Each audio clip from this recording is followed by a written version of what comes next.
The health department says the spike in COVID-19 cases down south is partly due to the spread of new variants. Let's discuss that with Dr. Lyre Murao, virology professor and director of the Philippine Genome Center in Mindanao. Good evening, Dr. Lyre.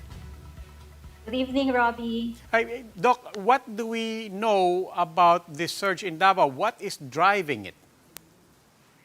Well, that's a very complex question because actually our health situation now is driven by many factors. First, you have the people that need to feed their family and therefore they have to go to work. Then we have our culture. You know, the Filipinos are social people. We cannot just stay at home. And then there's the mentality, as mentioned earlier. The moment that the cases go down, then people feel that there's no more threat of the COVID-19. And with the ongoing vaccination, then people feel that there's less threat on COVID-19. And then finally, we have the government interventions. So are there less restrictions on the public health protocols?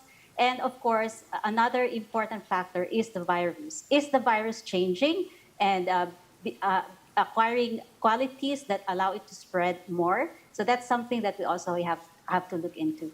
Is there any particular variant of concern that you're looking at? Well, right now we don't have much.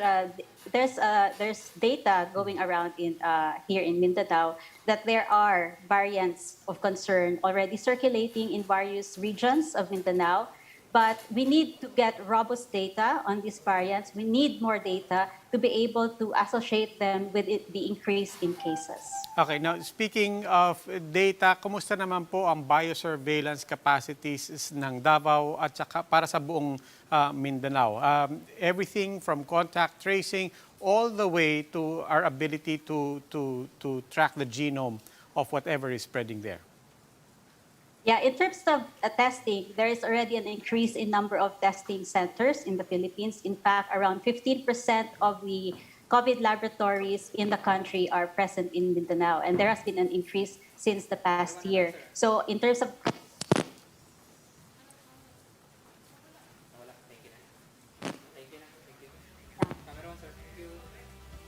We apologize for the technical difficulties. That was Dr. Lyre Murao, Director of the Philippine Genome Center in Mindanao.